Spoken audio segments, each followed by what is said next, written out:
we are looking at in Washington, D.C. is the SAFE Act, which is a piece of legislation that is in regards to, they say, creating a safe election. And we say it is a bill that disenfranchises half of the population in the United States. It's a bill that requires for people to show a proof of citizenship.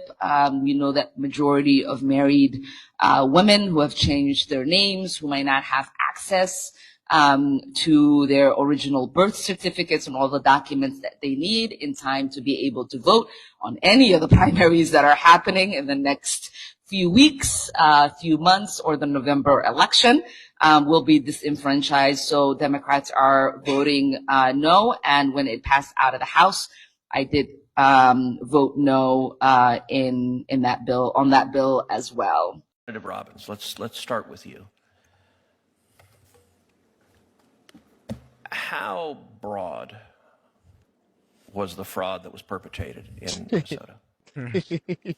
We are still getting a handle on it. It's crazy. But it's all of the, not all of, but a huge segment of the child care programs, autism services, sober homes, emergency transportation, of 14 areas of Medicaid fraud, SNAP benefits.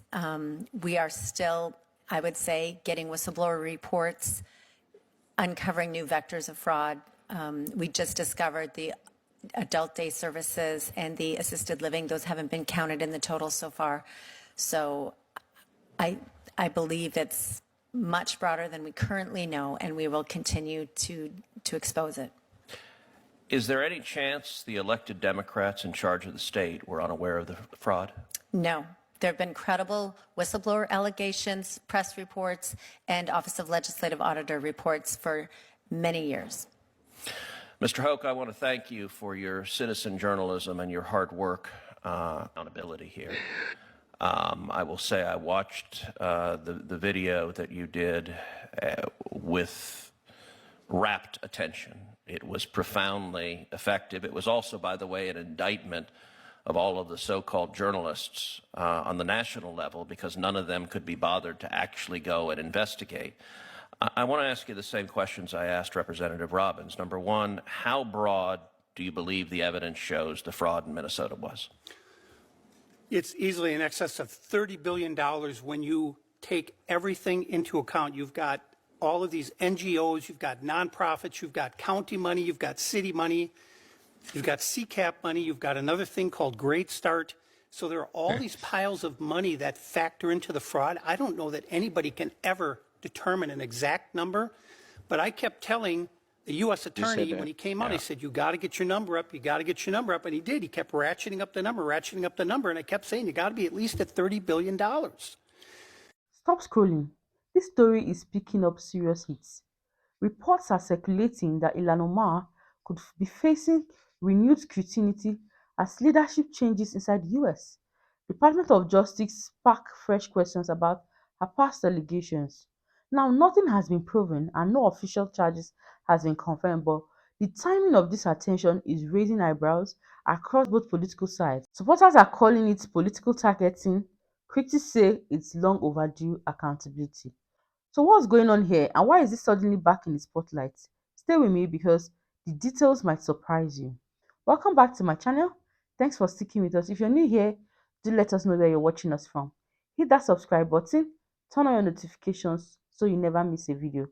Video credit goes to the original creators for every video used in this episode. Let's get into the video and I'll be right back with more commentaries. Hey ladies and gentlemen, this is Carmine Sabia for Explain America, and Ilhan Omar had an absolute meltdown and kind of filled with hypocrisy after talk of her being deported started coming from President Trump and Representative Nancy Mace. Before we get started, please make sure you like, comment, share, and subscribe. Those little things really help us out, and they help our channel continue to grow. She appeared on CNN yesterday, Representative Omar, and she wanted everybody to know how angry she was. And she went on to, first of all, accuse Nancy Mace of making up a lie about how she got legal status in this country by marrying somebody who maybe she shouldn't have married. I'll leave it at that. And of course, there's no evidence of that. No evidence. Well, there might be evidence, but hasn't been proven. It hasn't been proven. That's a better way to say that, right?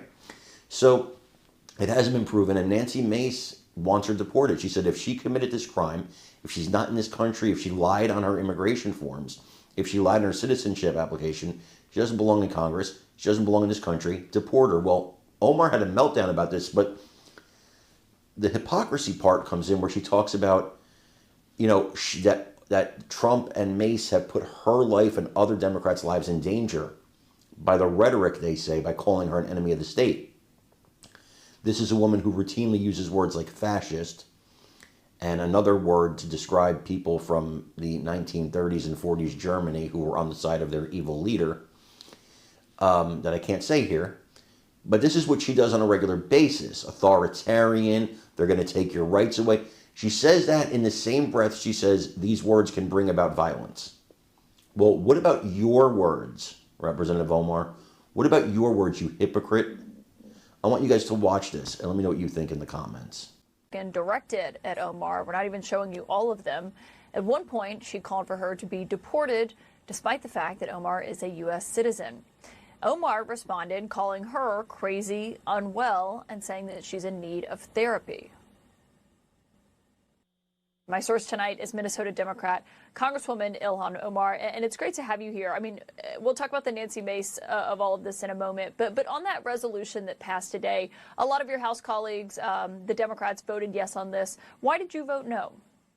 Yeah, well, I condemn political violence, and I obviously condemn the assassination of Charlie Kirk. I just not get myself to honor a legacy that I believe was filled with hate, bigotry, and rage baiting. And I think it's really important for us to have this honest conversation about what this man's legacy was, you know, what he spewed on his podcast, and the ways in which he disparaged women of color like myself.